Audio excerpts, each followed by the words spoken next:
अस्सलाम वालेकुम नाजरीन। मेरा नाम सफदर हुसैन, FMC प्लेटफॉर्म। आप देख रहे हैं Safdar Hussain agriculture YouTube channel. किसान भाइयों, आज हम गंदम के हवाले से बात करेंगे। तो सबसे पहले हम बात कर लेते हैं गंदम के बीज के बारे में। गंदम के बीज के बारे में दिलकश है, अकबर है, अरूज है, महकमा सिफारिशात के मुताबिक।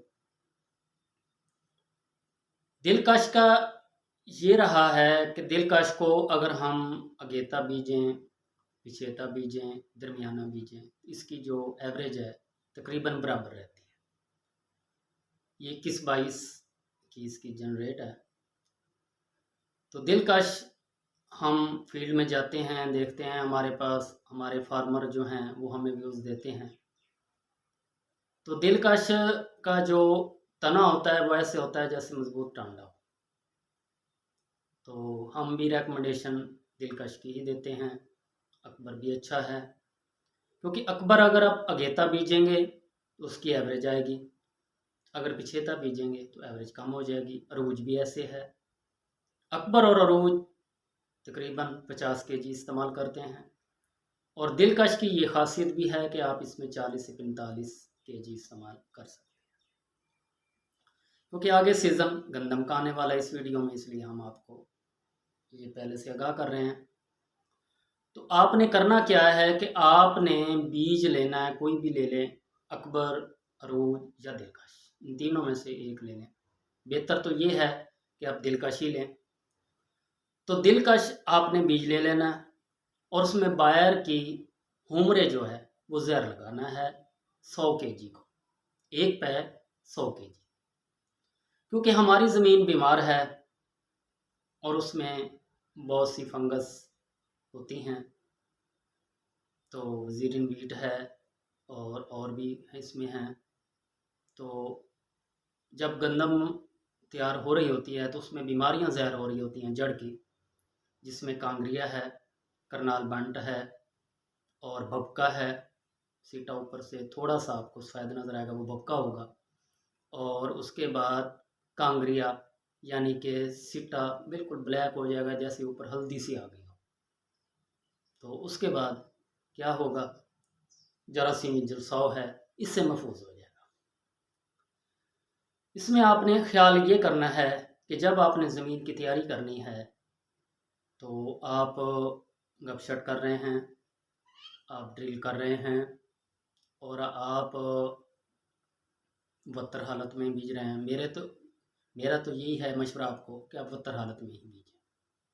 अगर रकबा कच्चा है तो वो वत्तर हालत बेहतरीन है। मेरा ज़मीन है, उसमें आप वत्तर हालत में बीज सकते हैं। अगर रकबा बहुत ही पक्का है, पक्के बाट की ज़मीनें होती हैं, तो आपने क्या करना है, तो आपने गपशट ही कर लेनी है।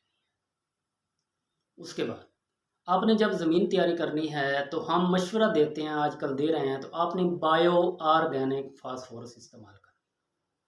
DAP से जान छुड़ाएं कि DAP ज़मीन को बीमार कर रही है।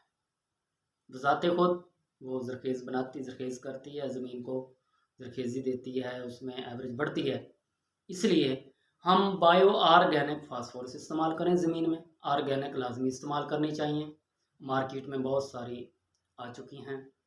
इसमें आपने तहफ़्फ़ुज़ ग्रुप की अग्रीनोफास है वो इस्तेमाल करें, ओरिगा ग्रुप की मैराथन है वो इस्तेमाल करें, और साहिबान की चार्जेस के नाम पे है वो इस्तेमाल करें। इसमें 20% फास्फोरस होती है और 15% इसमें ऑर्गेनिक मैटर होते हैं। इसका आपने क्या करना है कि आपने जब ज़मीन तैयार करनी है तो 2 बैग मैराथन या 2 बैग अग्रीनोफास या 2 बैग चार्जेस, जो भी आप इस्तेमाल करना चाहें वो कर लें। तो आपने ज़मीन की तैयारी में इसको इस्तेमाल करना है 2 बैग फ़ी एकड़ के हिसाब से, और साथ आधा बैग यूरिया, ताकि उसके जो बैक्टीरिया हैं उसमें जल्द एक्टिव हो। तो ये आपने तैयार करना है। बदतर हालत में, और बीज का आखिरी हाल के नीचे दे के और बीज का छट्टा दे देना है, और बीज का छट्टा दे के उसको छोड़ देना है। और पहला पानी आपने जब लगाना है उसका ख्याल करना है कि वो 18 और 22 दिन के दरमियान पहला पानी लगाना है। इससे टिलरिंग बढ़ेगी। जब टिलरिंग बढ़ेगी तो साफ ज़ाहिर है वज़न बढ़ेगा, वज़न बढ़ेगा तो उसमें क्या होगा, मुनाफा बख्श फसल हासिल होगी। इसलिए गंदम हमारी मुनाफा बख्श फसल है। इसलिए आजकल हम जब पूछते हैं अपने किसानों से तो वो बताते हैं हमें 35 से 40 में, तो एवरेज आने चाहिए थे 65, 70 या 100 में। इससे हम नीचे आ गए हैं। वजह ये है कि ज़मीनें हमारी बीमार हो चुकी हैं। डीएपी का इस्तेमाल ना करें। डीएपी 20% लग रही होती है और बाकी ज़ाया हो जाती है, वो जम जाती है ज़मीन में, और उसको हम पिघलाने के लिए फिर तेज़ाब इस्तेमाल करें। अगर तेज़ाब इस्तेमाल करेंगे तो साफ ज़ाहिर है ज़मीन बीमार हो जाएगी। इसलिए किसान भाइयों, मशवरा मेरा ये है कि आप बायो ऑर्गेनिक फास्फोरस इस्तेमाल करें। अगर आपने डालनी भी है तो आधा बैग इन 2 बैगों में नाइट्रो का या डीएपी का इस्तेमाल कर लें।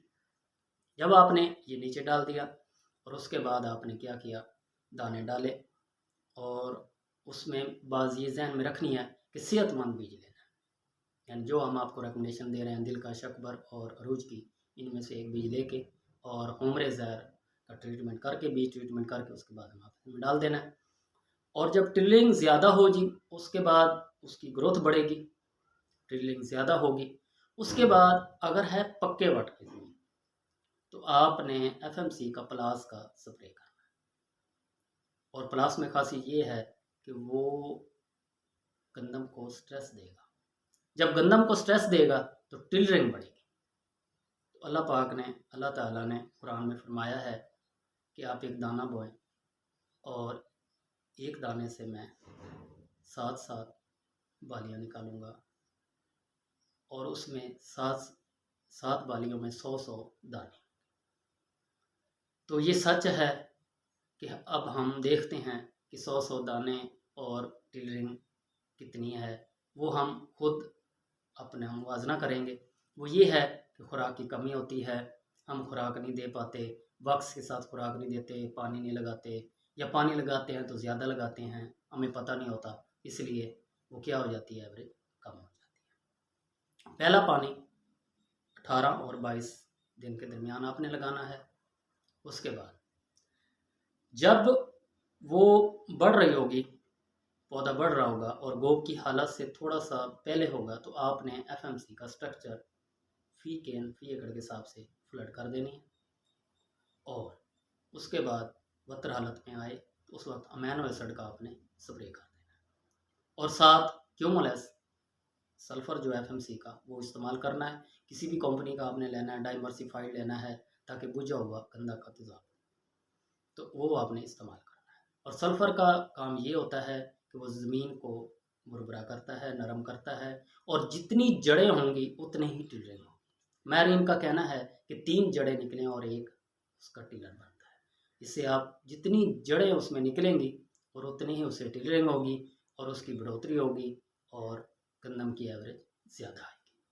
उसके बाद जब गोब की हालत में गंदम आ जाए तो आपने क्या करना है कि 12.5 kg एसओपी और साथ ही आधा बैग यूरिया, आधा बैग आपने जब दूसरा पानी लगाना है उस वक्त करना है, और तीसरा पानी पे आपने आधा बैग यूरिया और 12.5 kg पोटाश, ये आपने लाजमी डालनी है। पोटाश का फंक्शन क्या होता है, तो मैंने पिछले वीडियो में मैंने आपको बताया है कि वो पौधे की रेड सेल खोलती है।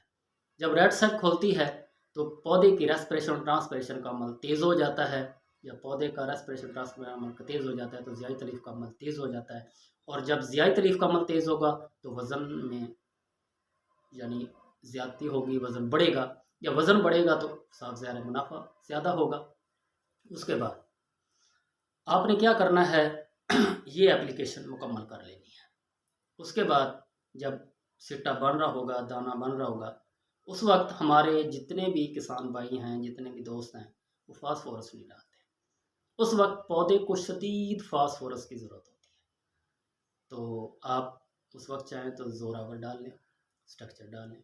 अगर नहीं डालना तो उस वक्त आपने जिंक लाजमी डालनी है। जिंक ना डालें तो यूरिया की एप्लीकेशन जो है आपने 10 केजी करनी है।